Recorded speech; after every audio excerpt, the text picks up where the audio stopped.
পরিষেবা দিতে যে বাধাগুলো আমি পেয়েছি সেই বাধাগুলোর কথা দিদিকে জানিয়েছি আর দিদি ইমিডিয়েট স্টেপ নেবেন। Please write it in bold, আমি প্রার্থী হতে চাই না। এটা একটা এমন জায়গা যে আপনি যদি দিল্লিতে থাকেন এক মাস তখন লোকে বলবে যে ও সাংসদ তো দিল্লিতেই থাকে, এইখানে তো কোনো কাজ করে না। এইখানে যদি থাকেন তখন বলবে সাংসদে অ্যাটেন্ডেন্স নেই।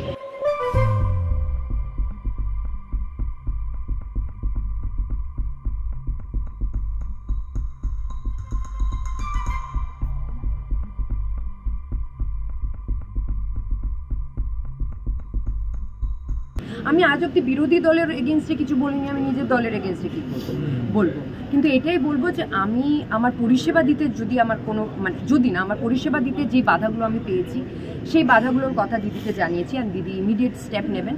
বাকিটা পুরোটাই দিদির ওপর। And I have always tried to be, and I believe from heart that I am very honest. You are media, you can find out the rest. আর তোমরা আমাকে দিদি কি বলে বাধা দিলেন, এই যে বাধাটা কারা দিয়েছেন কাজ করতে? মানে লোকাল স্তরের কোনো বিশেষ কেউ নেতা? আমার যদি নামটা প্রেস মিডিয়াতেই বলার থাকতো তাহলে তো আমি অনেকদিন আগে আবার আমি একটা কথা বলবো, আমি প্রার্থী হতে চাই না। আমি জানি আপনারা যেটা লিখছেন, please write it in bold, আমি প্রার্থী হতে চাই না। This is the most important thing. কারণ কি আমরা তো অভিনেতা, আমরা যে মানুষের ভালোবাসাটা পেয়ে এখানে আসি সেটাও আমার মনে হয় যে at some point of time it gets divided when you are in politics. এটা একটা এমন জায়গা যে আপনি যদি দিল্লিতে থাকেন এক মাস তখন লোকে বলবে যে ও সাংসদ তো দিল্লিতেই থাকে, এইখানে তো কোনো কাজ করে না। এইখানে যদি থাকেন তখন বলবে সাংসদে অ্যাটেন্ডেন্স নেই। কিন্তু আমাদের তো আরেকটা প্রফেশন আছে যেটাকে আমাদের ব্যালেন্স করতে হয়।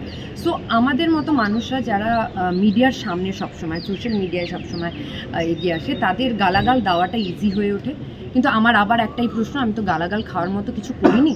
মানুষকে পরিষেবা দিয়েছি, কোমর অবধি জলে নেমে ভাঙড়ে ত্রাণ দিয়েছি, আমফানে লোকের পাশে দাঁড়িয়েছি, কেউ সেটা ডিনাই করতে পারবে না। আমফানে ত্রাণ দেওয়ার থেকে কোভিডে মানুষের বাড়ি বাড়ি ওয়ার্ড ব্লকে গিয়ে শুধু ডিএমের সাহায্য নিয়ে এবং ওয়েস্ট বেঙ্গল গভর্নমেন্টের সাহায্য তো নিয়েইছি এবং নিজের ফান্ড থেকে এবং আমার জলপাইগুড়ির বাড়ি থেকে আমি এগুলো আমি কোনোদিন প্রচার করিনি বলে হয়তো আপনারা জানেন না। তাই জন্যই আমার পলিটিক্সটা না করার আরেকটা কারণ হলো, কারণ কি আমি পলিটিক্সটা বুঝতে পারি না। আমি আগে শুনেছি যে নেকি কার দরিয়া মে ডাল, কিন্তু পলিটিক্সে এসে সবসময় একটা চালের প্যাকেট দিয়ে এভাবে তাকিয়ে ছবি তুলতে হয়।